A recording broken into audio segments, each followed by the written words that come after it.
ناظرین، انس کلیکشن میں ہم ایک نئی ویڈیو کے ساتھ آپ کی خدمت میں حاضر ہیں۔ آج کی اس ویڈیو میں ہم آپ کو پاکستان کے سوئٹزرلینڈ یعنی کہ سوات کے چند ایسے جنت نظیر مقامات کے بارے میں بتائیں گے جو کہ تفریح اور ایڈونچر کے لیے لوگوں کو اپنی جانب کھینچتے ہیں۔ سوات خیبر پختونخوا کا ایک ضلع ہے۔ 1970 تک اسے ایک ریاست کا درجہ حاصل تھا، تاہم اس کے بعد اسے ضلع کی حیثیت دی گئی۔ مالکن ڈویژن کا صدر مقام سید الشریف بھی اسی ضلع میں واقع ہے۔ سوات کی حسین وادیاں اسے ملک کا خوبصورت ترین مقام کا درجہ دلواتی ہیں۔ اس ضلع کو اپنی سرسبز وادیوں اور خوبصورت مقامات کی وجہ سے پاکستان کا سوئٹزرلینڈ کہا جاتا ہے۔ شمالی علاقہ جات کی ترقی میں سوات کا ایک اہم کردار رہا ہے۔ سرسبز و شاداب وسیع میدانوں کے علاوہ یہ تجارت کا مرکز بھی ہے۔ یہاں خوبصورت مرغزار اور شفاف پانی کے چشمے بہتے دکھائی دیتے ہیں۔ یہاں مقامی لوگوں کے لیے بہترین تعلیمی ادارے موجود ہیں۔ یہی وجہ ہے کہ یہاں کے لوگ انتہائی محنتی ہونے کے ساتھ ساتھ ذہنی لحاظ سے بھی ترقی و تعلیم یافتہ ہیں۔ ناظرین، سوات کے بارے میں مزید دلچسپ معلومات جاننے سے پہلے اگر ابھی تک آپ لوگوں نے ہمارے چینل کو سبسکرائب نہیں کیا ہے تو سبسکرائب ضرور کر لیجئے اور گھنٹی کے بٹن کو بھی ضرور دبائیے تاکہ آپ کو ہماری اگلے آنے والی تمام ویڈیوز فوراً مل جایا کریں۔ دنیا کے حسین ترین خطوں میں شامل یہ ضلع پشاور سے 170 کلومیٹر کے فاصلے پر واقع ہے۔ اس کا کل رقبہ 5337 مربع کلومیٹر ہے۔ اس کے شمال میں ضلع چترال، جنوب میں ضلع بونیر، مشرق میں ضلع شانگلہ، مغرب میں ضلع دیر اور مالاگڑھ ایجنسی کے علاقے واقع ہیں۔ سوات کو 3 جغرافیائی حصوں میں تقسیم کیا جاتا ہے۔ پہلا بلائی سوات، دوسرا زیریں سوات اور تیسرا کوہستان سوات۔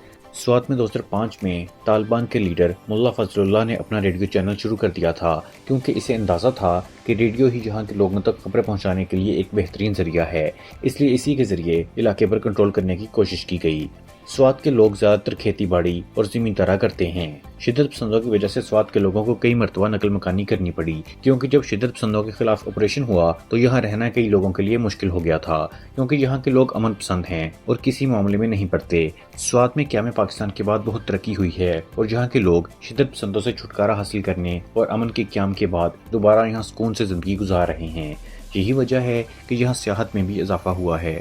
مقامی لوگ یہاں آنے والے سیاحوں کو خشک میوہ، پھل، خواتین کے ہاتھوں سے تیار کردہ ٹوپیاں، شالز، مقامی کھانے وغیرہ بیچتے ہیں تو ان کی آمدنی میں بھی اضافہ ہوتا ہے۔ وادی سوات کی خاص بات یہ ہے کہ یہاں کی دلکش حسین سرسبز وادیاں اور نظارے، بہتی آبشاریں اور دریا ہر وقت یہاں آنے والے سیاحوں کو خوش کر دینے کے لیے کافی ہیں۔ یہی وجہ ہے کہ کسی ایک خاص موسم میں نہیں بلکہ لوگ تو یہاں سال کے ہر سیزن میں ہی آنا پسند کرتے ہیں اور سال بھر یہاں سیاحت جاری رہتی ہے۔ کلام، مدین، بحرین، مالم جبہ، گبین جبہ، رونیال وادی میں لوگ نہ صرف گھومنے بلکہ اپنے ڈراموں اور فلموں کی شوٹنگ کے لیے بھی آتے ہیں۔ یہاں کے حسین قدرتی مقامات ڈائریکٹرز کو نقلی سیٹ لگانے کی بجائے ان حسین وادیوں میں شوٹنگ کرنے کی طرف مائل کر دیتے ہیں۔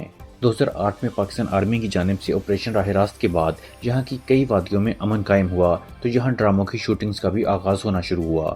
ہم ٹی وی کا ایک ہٹ ڈرامہ سنگ مرمر یہاں شوٹ کیا گیا تھا، جس کی شوٹنگ کے لیے اداکار نعمان اعجاز، میکال ذوالفقار، کبرا خان اور ثانیہ سعید وغیرہ یہاں کئی دنوں تک موجود رہے اور رونیال کی حسین وادی کے تصاویر کھینچ کر شیئر کرتے دکھائی دیے۔ یہ پورا ڈرامہ سوات کی اس حسین وادی کی خوبصورتی کو ناظرین کی ٹی وی اسکرین تک پہنچانے میں اہم کردار ادا کرتا دکھائی دیا۔ وہ لوگ جنہیں برف سے ڈکی ہوئی وادیوں کا نظارہ دیکھنا ہو وہ یہاں سردیوں یعنی کہ دسمبر سے فروری کے موسم میں آئیں تاکہ وہ مالم جبہ میں موجود چیئر لفٹ پر بیٹھ کر جب وادی کا نظارہ کریں تو انہیں یہ حسین وادیاں سفید سے ڈکی برف کی چادر تلے موجود دکھائی دیں۔ اس کے علاوہ سفید برف سے ڈکی وادیوں میں وہ سکینگ کر سکتے ہیں، کیونکہ یہاں کی وادیاں سردیوں میں ونڈرلینڈ کا نظارہ پیش کرتی ہیں۔ یہاں کئی سالوں تک شدت پسندوں کا قبضہ تھا، اس لیے یہاں سکینگ کرنے کو حرام سمجھا جاتا تھا، تاہم شدت پسندوں سے چھٹکارا ملنے کے بعد جنوری 2017 میں یہاں سکی ریزورٹ بنا کر نیشنل سکینگ ٹورنامنٹ بھی کروایا گیا، جس کے بعد سے یہاں سردیوں کے دوران سیاحت کی بحالی کو مزید مدد ملی۔ اس کے بعد 2019 میں یہاں سنو جیپ ریلی کا بھی انعقاد کیا گیا، جس میں شریک لوگوں نے مہودن سے لے کر کلام تک جیپ چلائی۔ اس ریلی کے دوران بھی سیاحوں کا جوش دیدنی تھا۔ سردیوں میں یہاں آنے والے سیاح اپنے ساتھ گرم شالز، جیکٹس، سویٹرز، موزے، چمڑے کے لمبے جوتے اور دیگر سامان ضرور لائیں، ورنہ یہاں کی یخ بستہ ہوائیں آپ کا خون جما دیں گی۔ مالم جبہ، گبین جبہ، میاندم اور دیگر میں موجود ہوٹلز اور ریزورٹ سیاحوں کو نہایت ہی آرام دہ ماحول فراہم کرتے ہیں۔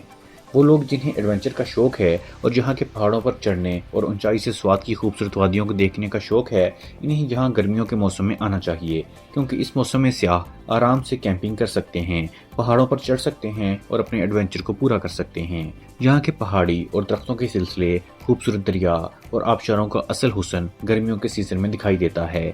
ایسے لوگ جنہیں نیلگوں یا ہرے پانیوں والی جھیلیں دیکھنے کا شوق ہے، وہ مٹلتان اور مہوڈن کی جھیلوں کا رخ ضرور کریں۔ مہوڈن جھیل کا شمار دنیا کی حسین ترین جھیلوں میں کیا جا سکتا ہے۔ سیاح یہاں آ کر بوٹنگ کر کے جھیل کے شفاف پانی میں اپنا عکس تک دیکھ سکتے ہیں۔ جھیل کے ارد گرد موجود پہاڑی سلسلے اور سرسبز وادیاں سیاحوں کو زندگی بھر یاد رہتی ہیں۔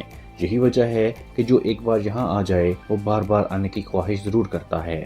سیاح سوات کی حسین وادی میں آتے تو ہیں، لیکن انہیں کبھی کبھی کچھ مسائل کا سامنا کرنا پڑتا ہے جو ان کے موڈ کو خراب بھی کر دیتا ہے، جیسے کہ کئی مقامات پر سیاحوں کو طویل ٹریفک کی قطاریں بھگتنی پڑتی ہیں۔